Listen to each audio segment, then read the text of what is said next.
Kalo न जानति तव जननम Kalo न जानति तव समापनम दृष्टो मया तव महाकारः योगेश्वर काल काल योगेश्वर काल काल. Namaskaram, every one of you, and I'm extremely sorry that I'm not able to be physically there due to certain engagements here, but my heart is very much with you. I have followed the Kashmir situation since mid-70s. Well, it's one atrocity after another. And I have also reasonably acquainted myself with the last 600 to 700 years of history, both the glorious aspects of it and the atrocious things that have happened. The genocide and pogroms are not just 3 decades old, been happening for 6 centuries. The demographic shift did not happen overnight. When that was happening, what should have been done, for whatever reasons, could not be done. I am not here to blame anyone, nor am I here to say anything insensitive to those of you who already have been peeled off your skin, that anything can hurt you. You're in that condition, I understand. My words are absolutely inadequate for the empathy that I feel. This was not just done, that is, the necessary things to shore up a society and to protect things that are valuable to us. The people, the rulers, those who were invested in knowledge and the sacred institutions could not act. The world is still in a state that no one can protect and nurture anything that is of value just with scholars, sans soldiers. This is a mistake that's happened right across Hindustan, and the brunt of it has been taken by the Kashmiri people, but it's happened all across this land. When you have something of value in your home, you need a lock, you need a guard dog, and maybe you need a gun. This is an aspect that we as Hindustan neglected. With the comfort of geographical protection of the mountains around us, we lived thinking nobody will ever come and touch us. We invested in subtler aspects of life, but those who did not understand such things and those who had their own cruel agendas took advantage of us completely. I'm saying in many ways, not to insult you please, this is a case of like spilt milk. Strengthening the spiritual backbone of Bharat, which is beyond religious divide and of deep humanism, which is what this culture is about, and doing whatever else that can be done economically and in terms of restoring some parts of geography at least, without putting too many people back to risk once again, is an onerous task. Some efforts are going on. I can understand Dr. Surinder saying what he said, because what efforts are going on is not important, what results have happened is important. Results are not much. Though 370, repealing of 370 was a big step, still to manifest it on the ground, to make it socially safe for ordinary people to be on the street, has not happened yet. Well, the government is trying to encourage people to take jobs. even the labor who is going from various different states to work there, their lives are not safe. But at the same time, when nearly 85 to 90% of the population gets involved in something of this nature, very hard for security forces to control this. This needs a political and military solution. Military is out there, nearly close to 500,000 soldiers out there for many years, but you know the kind of international campaigns and narratives that have been built around you, as you already mentioned. So one important thing that I feel is, we must take charge of the narrative. Well, in recent times, some cinema has been made and well, it has brought some light to people. The generation of people, the next generation beyond me, did not even know that something like this has happened, it's brought forth. But I feel still we have not taken the narrative in our hands. Our time has definitely come where our identities of geography and ethnicity need to be transcended but not lost. An identity with precious knowledge that we hold is the way forward, because with this identity and this capability, we can be who we are, wherever we are.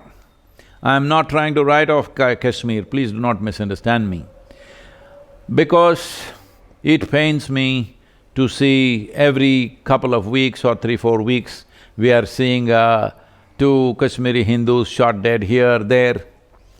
For me, these are not numbers.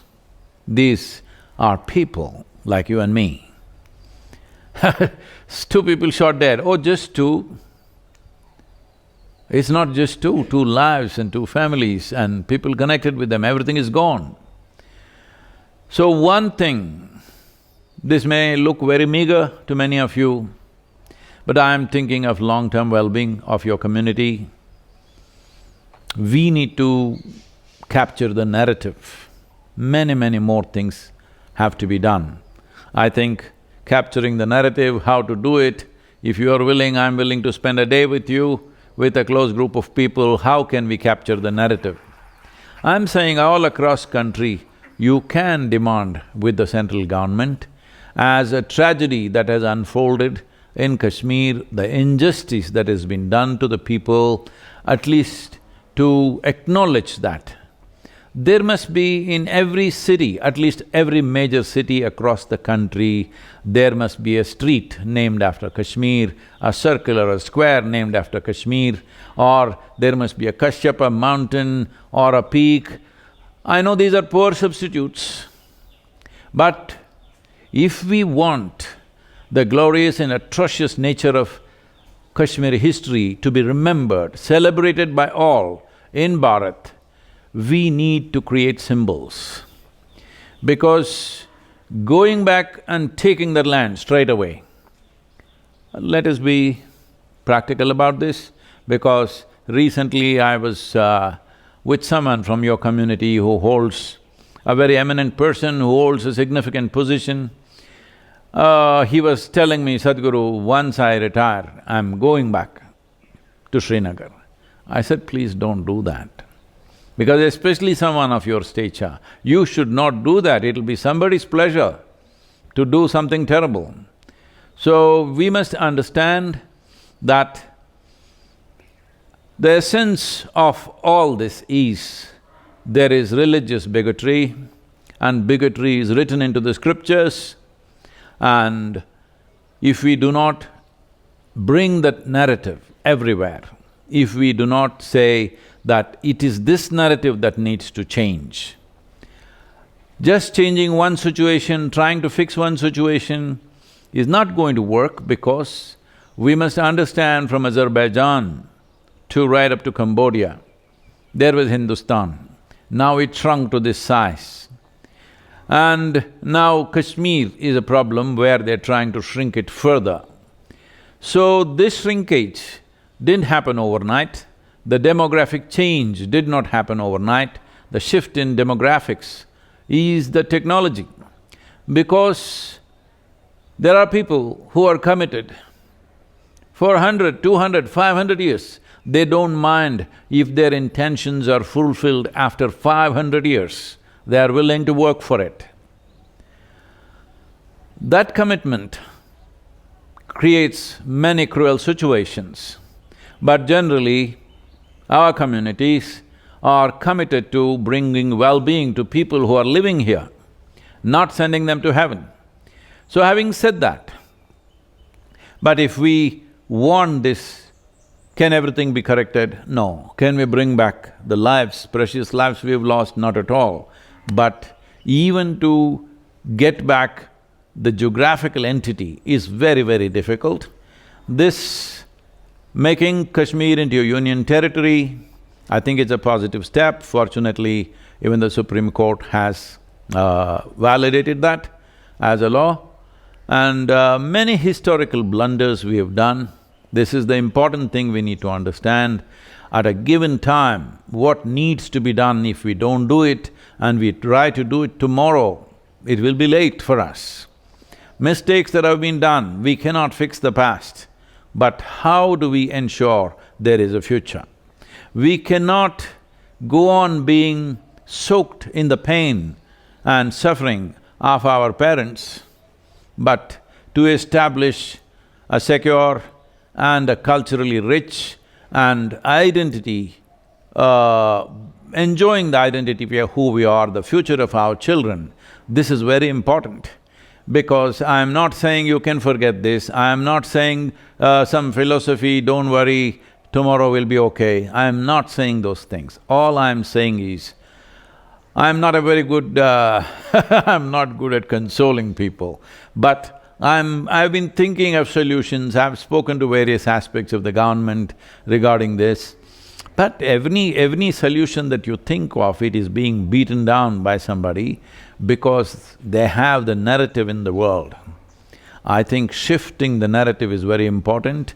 I know I already mentioned one movie was made, but an hour and a half, two, whatever the length of the movie in a theater is one thing, that's fine. But I feel you need like 10 minutes, 15 minutes, 20 minutes, like ad films, taking the sufferings of individual families and highlighting it and melt people's hearts across the world. This is very important.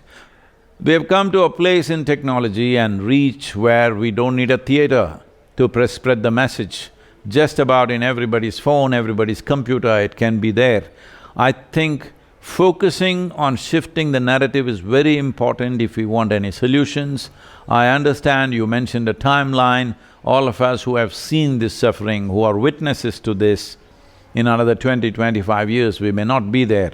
I deeply feel for this, but changing the narrative and making Kashmir visible all over the country, at least in India. Everybody who lives in India must know that this has happened to our people. Without this, if it doesn't live in the minds and hearts of people, well, so many things have happened. Absolutely terrible things have happened in this country. It's all gone. It's simply gone, as if it did not happen. The millions who died of famines which were engineered, the millions who were slaughtered, millions who were poisoned, so many things have happened, and thousands of temples which were demolished, all this forgotten, all right? Because somebody has stolen the narrative. This is a time where we must get the narrative back to truth, we must get the narrative back to some sense of historical justice. We clearly understand cannot get back everything, we cannot build back everything, we cannot be carrying grudge against people for what their forefathers did, but the narrative must be captured. Without the narrative, we will be a rootless and prideless community, which we must change. So about Kashmiris going back to their land, I know that's the dream. But every few weeks, I'm seeing 2 dead, 5 dead. We don't want to see that. How to ensure this? Well, it is between military and politics, it needs to happen. Efforts are being made, but even if one person dies, We feel the effort is not enough. So many soldiers have laid down their lives, but it's not been enough. One fortunate thing is, in our neighborhood there is chaos, so the amount of support that was coming from there will be receding in the coming years, definitely. That we must make use of and ensure the cross-border support that was happening should be arrested. In arresting this, the internal security could be largely secured. To what extent, we must see, because when ordinary people who just regularly walk on the street, who go to the vegetable shop, who sit in tea shops, they have a gun at home and they once in a way, they fulfill what they think is their religious duty or whatever. It's very hard for any agency to catch all of them. Across the world, such movements have happened and they have gone on for decades and centuries, because this is a lesson the government of India and every state government in the country, and above all the people of India, of this great nation Bharat, all of us must learn this, that if we do not attend to a problem in time, tomorrow could be too late. This is the condition where we are in. I know I have not provided any consolation, I am not using sympathetic words, but I am telling you, my heart reverberates with empathy for every one of you. Your suffering is unparalleled in many ways in this country, but similar things have happened everywhere. At least you are at least speaking, others are not even speaking. So many things have happened. But the worst thing about you is it happened now, nearly in 21st century. And if you allow it, it'll happen right now in 21st century. So, this is the terrible thing. In independent India, this happened. As I said, I have no adequate words either to express my empathy, nor do I have a hotshot solution, just like that, this is it. I don't have either. I only have profound empathy for every one of you. If you have any questions, please.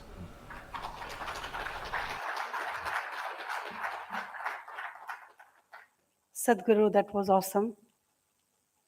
As you said, we need to create symbols. We need to capture narratives. We cannot fix the past, but we can ensure future. And you also said that you are going to be available for us to guide us through all this. And we feel blessed to hear it from you. We don't need sympathy, Sadhguru. We need empathy. We need addressal. We are beyond sympathy now. We are doing well, but there are so many of us who are still living in camps, not doing too well, out there on streets, fighting for their right to live. Sadhguru, thank you so much for being here with us and enlightening us with your wisdom. If I can say one word, ma'am? Questions from the audience. If I can say one thing, I am very conscious about the situation in the camps. I hope Rahul Pandita is there among you, and I have read his writings and stuff. I have spoken to many people, but nothing has happened. But I'm saying, the camp situation, well, the nature of governments, you know how it is. Even if they have the intentions, they have a machinery which rolls extremely slow, not at a pace that will matter for human well-being. Generally, it rolls too slow. So having said that, I feel you can definitely, as many of you are entrenched in corporate world, you can recognize a corporation, because this camp doesn't take too much. If somebody invests a few crores per year, it could be revived and made into a more decent and human habitation could happen in a better way, and also employment and stuff can be created. If you identify a corporation, I can also speak to some people as a part of their CSR or something, they can take up this camp and revive this. That would be a quicker solution than constantly waiting for the governments to do it. That's exactly what we are asking for. We're not asking for sympathy. We want people to be with us. Priyatosh ji has a question for you, Sadhguru. Pranam Sadhguruji. The question I have is related to what everybody knows about, which is we are a rootless community now. Though we've shown resilience over these years, we are doing well, most of us are doing well, but there is a deep-seated despair which continues. Sadhguru, can you please suggest the way forward and how to overcome this trauma? As I said earlier, that our identity, because this is happening everywhere, even if there are no atrocities of this kind, in spite of that, it is happening to all communities around the world. Our identities of geography is being transcended, and our identities need to shift to our culture, our spirituality and the knowledge base that we hold. If we do this, one of the things that we can do is all the Kashmiri Hindu youth can get involved in this. If you want the first one, I will provide you the base and the entire infrastructure is needed for you. If you want to come and do, let's say, a one-day Kashmir day in the south, we will provide you everything that you need, present your literature, present your art, music, everything, and let people come to know, and also the stories, but let the stories be of the beauty and the power of Kashmiri culture, not just of the terrible things that have happened. That also need to be said, but it's important that people vibe with you for who you are, not for just what happened, what was done by somebody else to you. What you have done with yourself, which is of significance, it's the land of Kashyap. Kashyapa is one of the 7 sages. As you know, we celebrate Adi Yogi and the 7 sages, and we are doing a process and some research is going on to identify the footprint of 7 sages across the world, in North Africa, in South America, in Central Asia, Southeast Asia, and of course in India. We are making efforts towards that, and if you bring the knowledge, the culture, if you cannot bring all of them as one big festival, if you bring literature, we'll provide you a base in southern India. If you bring music, we'll provide you a base, or if you come as one cultural fest, it's fine. But I'm sure similar things can be done all over the country to start with, and also around the world it can be done. But it's very important that this happens in India, that you present yourself, so that the youth will not live in despair. The youth will have something to do, and this will also be a very important part of shifting the narrative.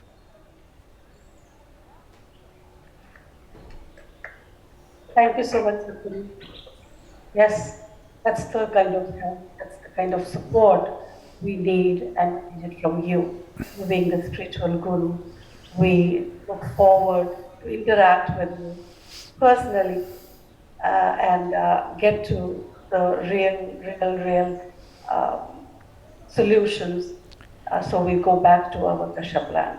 Thank you so much, Sadhguru. As a part of this, as I said, in a time-bound way, if you approach this both in terms of providing a platform in major cities in southern India, we can easily gather 5 to 10,000 people minimum for you, so that Kashmir and the message of Kashmir and the glorious nature of Kashmir, and above all, the spiritual knowledge that was held and invested in the people of Kashmir, because the future of this world, what I say right now may not make sense to a lot of people because of the suffering and the kind of power that they are exhibiting right now. But this is something that I've noticed talking to the youth of the world, across the world, in the major universities, in Europe, America and various other countries. What I see is, in another 30 to 40 years' time, the dogmatic religions will recede significantly, because anything that doesn't make logical sense in people's heads will slowly recede. Already it's beginning to happen. In Europe, in the Western Europe, nearly 42% of the people say they have no religion.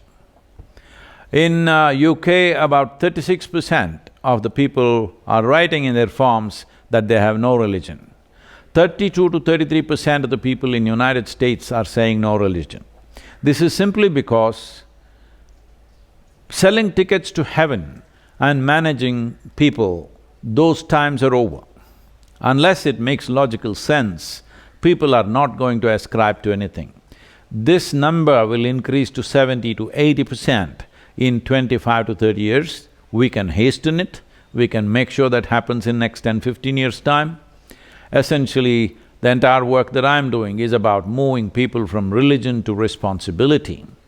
Spiritual process, which is the basis of who we are, which maybe over a period of time is being presented as a religion, but essentially this is a spiritual process for the inner well-being of the human being, where this is about human liberation. This is not about somebody sitting up there and you're going to go to them. This is about human liberation, this is about a human being earning the grace to function like the divine. This is about becoming the divine, not going to heaven.